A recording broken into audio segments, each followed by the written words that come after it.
Bonsoir à tous, je vous souhaite la bienvenue pour l'information dans votre journal. Faisons place au sommaire.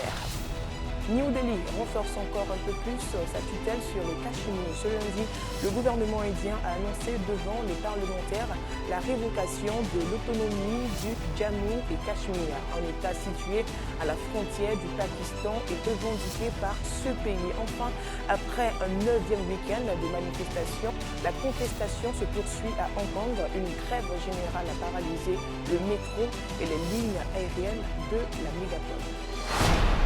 Au Soudan, les militaires du pouvoir et les leaders de la contestation ont paraphé une déclaration constitutionnelle censée ouvrir la voie au transfert du pouvoir à une instance de transition majoritairement civile. Les images. Le drapeau soudanais mis en évidence, ses habitants de Khartoum laissent éclater leur joie. Après des mois de manifestations, ils ont enfin obtenu ce qu'ils voulaient, un conseil souverain de transition à majorité civile. Car depuis la destitution du président Omar el-Béchir le 11 avril, les militaires sont au pouvoir. Et ce dimanche, ils ont signé une déclaration constitutionnelle avec les civils. Aujourd'hui, nous avons respecté la volonté nationale. Personne n'a perdu ou gagné. Dans cet accord, l'intérêt du pays est au-dessus de tout. Le Conseil souverain mènera la transition pendant 3 ans. Il sera composé de 5 militaires et 6 civils. L'accord global sur un pouvoir civil sera signé le 17 août. Le lendemain, seront désignés les membres du Conseil souverain, suivis du Premier ministre le 20 août. Les membres du gouvernement, eux, seront nommés le 28 août. Et 3 mois plus tard, avec le Conseil souverain, ils se mettront d'accord pour désigner les 300 parlementaires de l'Assemblée législative. Si les civils et les militaires sont parvenus à un accord, c'est aussi avec l'aide de médiateurs africains chargés d'organiser les négociations. Ce jour restera dans l'histoire du Soudan parce qu'il établit un pouvoir civil et démocratique qui vise à construire un État de droit et d'égalité. Date symbolique, la désignation des membres du Conseil souverain aura lieu le même jour que le début du procès pour corruption d'Omar el-Béchir le 18 août, l'ex-président soudanais qui aura passé 30 ans à la tête du pays. Plus au nord du continent africain, le bilan est lourd d'au moins 19 morts. Un accident de la circulation s'est produit au Caire ce lundi. Une voiture roulant à vive allure a percuté 3 autres véhicules, provoquant une énorme explosion. Les images. Au moins 19 morts et 30 blessés. C'est le bilan de l'accident de circulation qui s'est produit tôt lundi dans le centre du Caire. Une voiture qui roulait à contresens sur la route du Nil, dans la capitale égyptienne, est entrée en collision avec 3 autres véhicules, selon le ministère de l'Intérieur. L'accident a déclenché une explosion qui a forcé l'évacuation partielle de plusieurs établissements voisins.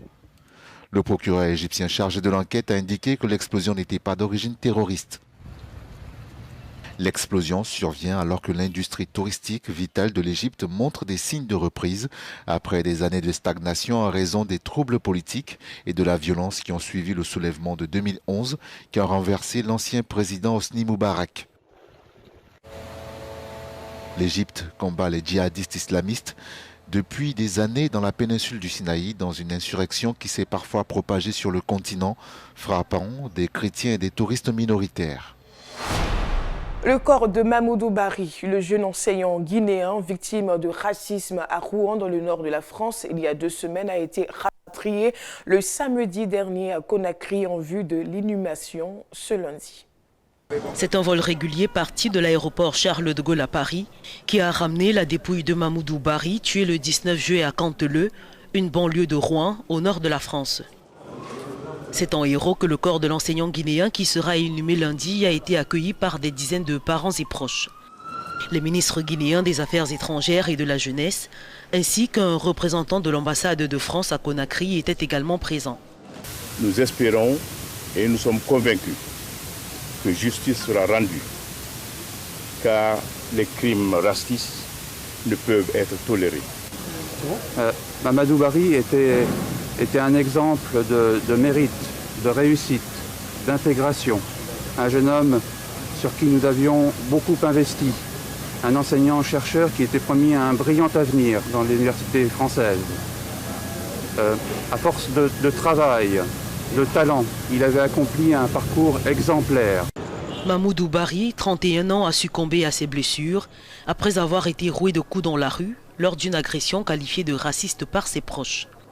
Il avait soutenu une thèse de droit sur les politiques fiscales et douanières en matière d'investissement étranger en Afrique francophone le 27 juin dernier à Rouen. À la suite de l'agression contre Mamoudou Bari, un homme a été interpellé et hospitalisé en raison de problèmes psychiatriques. L'accord de paix signé à Khartoum, au Soudan, conclu entre le gouvernement centrafricain et les groupes rebelles demeure fragile. Le rapport des Nations Unies publié ce lundi fait état de violences régulières causées par des groupes armés. Près de 6 mois après sa signature, l'accord de paix de Khartoum conclu entre le gouvernement centrafricain et les groupes rebelles demeure fragile. Le rapport publié samedi par un groupe d'experts de l'ONU sur la République centrafricaine fait état d'exactions quotidiennes par des éléments membres de groupes armés signataires de l'accord. Ces derniers ont, selon le rapport, commis presque chaque jour des violations des droits de l'homme et du droit international humanitaire. Entre 10 et 70 violations de l'accord signé le 6 février sont enregistrées dans le pays chaque semaine par la MINUSCA, la mission de l'ONU.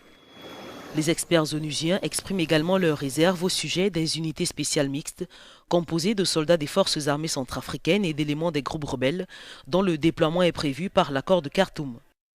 Toutefois, aucun des 5 autres accords signés depuis le début de la crise à la fin 2012 n'a mobilisé autant d'efforts de la part des protagonistes nationaux et internationaux, souligne-t-il. Pays de 4,5 millions d'habitants, la Centrafrique, classée parmi les nations les plus miséreuses au monde, a basculé dans la violence et le chaos en 2013, après le renversement du président François Bozizé par la rébellion de la Séléka. 800 Ougandais doivent prendre part à une étude sur un nouveau vaccin contre le virus Ebola dont l'usage est encore controversé en RDC voisine où une épidémie de ce virus a fait plus de 1800 morts en un an.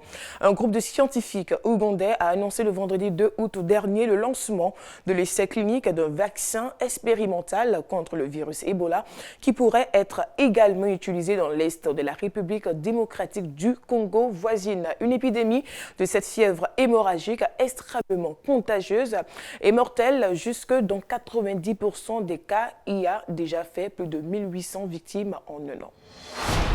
Poursuivons l'actualité en Israël. Assistons-nous à la création de parti éthiopien. De jeunes activistes se disant déçus par le Likoud, le parti du Premier ministre israélien Benjamin Netanyahou souhaite rassembler les voix de la communauté éthiopienne en quête de plus d'égalité. Les détails dans cette vidéo. Je ne distingue plus qui est israélien et qui est israélien éthiopien. C'est l'idée. Être éthiopien, c'est beau. En référence tardive au mouvement culturel afro-américain des années 1960, Black is Beautiful, des Israéliens de tous bords lancent une campagne de sensibilisation destinée aux plateformes sociales et aux médias traditionnels. L'hypocrisie, ça suffit. Nous sommes noirs, nous souffrons de racisme. Israël est autant notre pays que le vôtre. Notre sang est aussi rouge que le vôtre. Nos larmes sont aussi chaudes que les vôtres. Le feu de la colère suscité par la mort de Salomon Tek à 18 ans pendant une altercation avec un policier en civil s'est éteint de lui-même. En témoigne la manifestation mineure des caisses, les autorités spirituelles de la communauté devant le Parlement. Cette communauté de 150 000 âmes a toujours voté Likoud, ne serait-ce que par gratitude envers les dirigeants qui ont orchestré l'immigration en Israël de leurs parents et grands-parents. Cette fidélité semble être une chose du passé. Nous encourons un danger existentiel. Et tout ce que le Premier ministre a à dire, c'est « Je suis avec vous, zéro tolérance au barrage routier. Des gens sont tués, un jeune homme est enterré. Et c'est tout ce que vous trouvez à dire ?» Benjamin Netanyahou a perdu notre soutien. Où sont les élus qui s'insurgent contre ce qui s'est passé, qui appellent à créer une commission d'enquête indépendante et qui comprennent le cri de toute une communauté? Tant que cela n'aura pas lieu, je ne crois pas en une alliance avec tel ou tel parti.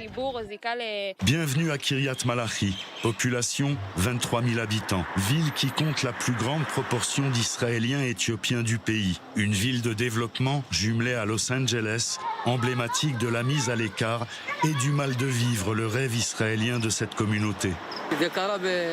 Salomon Teka a été tué sous le gouvernement Netanyahou. Mais la gauche ou le centre sont-ils si différents de la droite? Cessons avec le mot d'ordre, fidèle au Likoud, quel qu'en soit le prix. À Tel Aviv, un nouvel appel à manifester se réduit en sit-in improvisé d'une poignée de jeunes activistes. On peut facilement recevoir 4 mandats. Il ne faut plus prendre de gants. Mes parents votent Likoud, mais si je leur dis votez pour un parti éthiopien, ils voteront. Si on constitue un parti, on ne passera pas le seuil d'éligibilité. Mais si on s'inscrit dans des partis existants, nos représentants figureront plus haut sur les listes électorales. Ils seront ministrables et pourront protéger nos intérêts. Ils sont convaincus que la longue marche pour l'acceptation et l'intégration est loin de se terminer. Après un 9e week-end de manifestations, la contestation se poursuit à Hong Kong. Une grève générale a paralysé le métro et les lignes aériennes de la mégapole. Une journée marquée par de nouveaux heurts avec la police. De son côté, la chef de l'exécutif hongkongais, Carrie Lam, a accusé les manifestants pro-démocratie de chercher à renverser Hong Kong. Les détails. Regain de violence dans les rues de Hong Kong. Alors que les protestataires tiennent des rassemblements ce jour de grève générale, les forces de l'ordre font usage de gaz lacrymogène pour tenter de les déloger. Une intervention qui serait soutenue par le gouvernement. Si le manifestant a recours à un certain niveau de violence à l'encontre de nos officiers, alors nous utiliserons le niveau de force approprié. Quelques heures plus tôt, la mobilisation prenait place dans le métro de Hong Kong. En pleine heure de pointe ce lundi matin, des manifestants pro-démocratie bloquent les rames. Le trafic est perturbé, les usagers parfois excédés, mais compréhensifs. Tant que le gouvernement ne répond pas, c'est certain, le mouvement va s'intensifier. Ce n'est pas une solution de se cacher. Une mobilisation très suivie dans les transports en commun. Et à l'aéroport de Hong Kong, l'un des plus actifs au monde, plus de 100 vols ont été annulés. En affectant l'économie, nous pouvons faire pression sur Carrie Lam pour qu'elle retire le projet de loi sur les extraditions vers la Chine. Elle ne peut pas rester bloquée, cela aggraverait la situation de Hong Kong.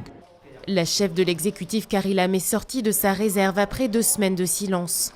Elle refuse de démissionner et se dit déterminée à rétablir l'ordre. Il paraît très clair au vu des éléments diffusés sur les réseaux sociaux ou des récents événements violents que les manifestants ont pour intention de détruire Hong Kong et de porter atteinte au principe d'un pays, 2 systèmes, en poursuivant ce qu'ils appellent la révolution. Depuis 2 mois, ces manifestants maintiennent la pression et rejettent en bloc la mainmise de Pékin sur le territoire semi-autonome.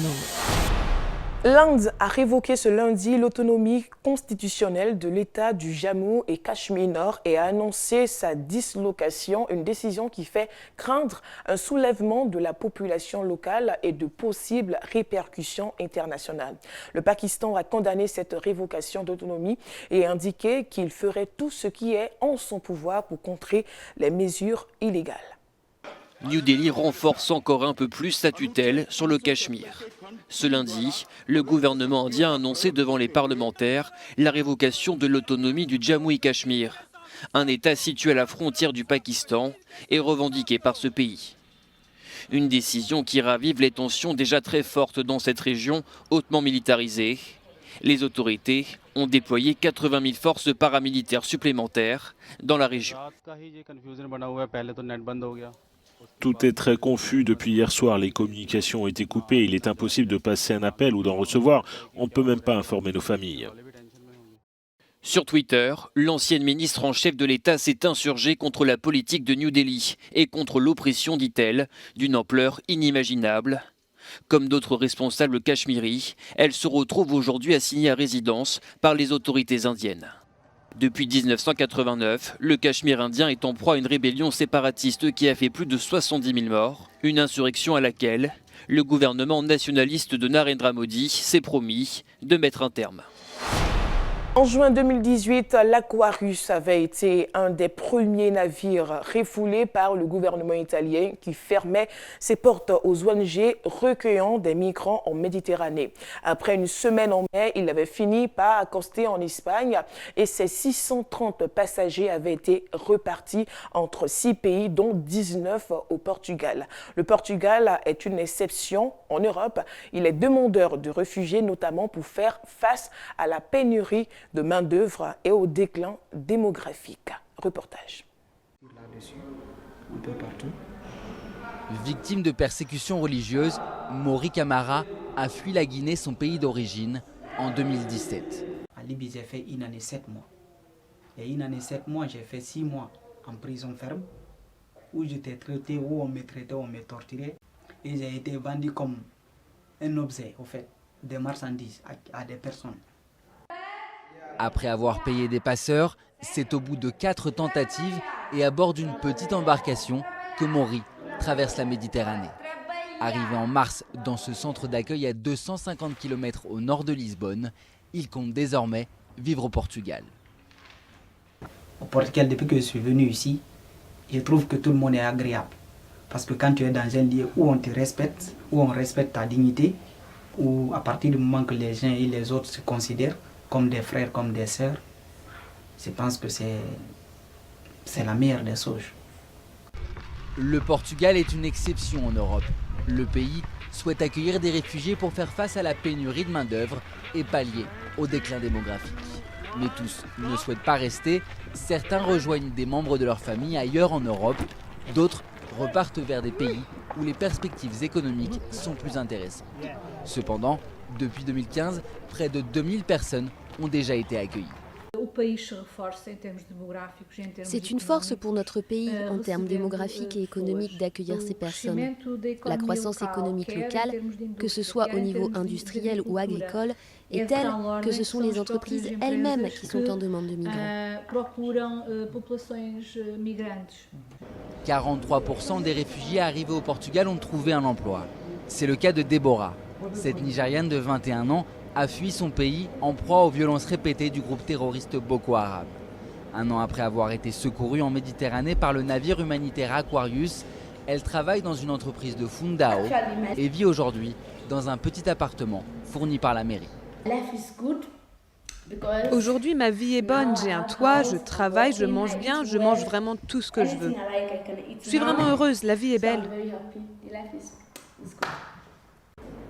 Déborah arrive à la fin du programme européen qui doit mener les réfugiés à l'autonomie dans leur pays d'accueil. Dans 6 mois, elle devra rendre l'appartement et vivre sans le soutien de la mairie. Mais elle n'a pas l'intention de quitter le Portugal. Elle espère y trouver un mari et avoir 7 enfants. La foi est en nette souffrance en Europe. Au fil des années, l'Église peine à gagner des âmes pour le royaume. Eu égard à cette situation préoccupante, l'Église d'Angleterre multiplie les initiatives d'évangélisation. Elle a lancé un important projet visant à attirer de nouvelles personnes dans l'Église par le biais d'activités sportives. Un fonds de 12 millions de livres sterling qui sera destiné à financer des activités telles que le football à 5, les groupes de course, les clubs de boxe et le netball, etc. Ce programme a été lancé dans le cadre de ces ambitieux programmes de mission, de renouveau et de réforme, et cela dans l'espoir d'atteindre des personnes qui n'étaient peut-être jamais allées à l'église auparavant. Des programmes d'activités sportives hebdomadaires seront organisés et l'objectif est d'avoir 900 fidèles actifs et intéressés au ministère d'ici 2024. Et c'est la fin de ce journal. Merci de l'avoir suivi et surtout bonne soirée sur LMTV.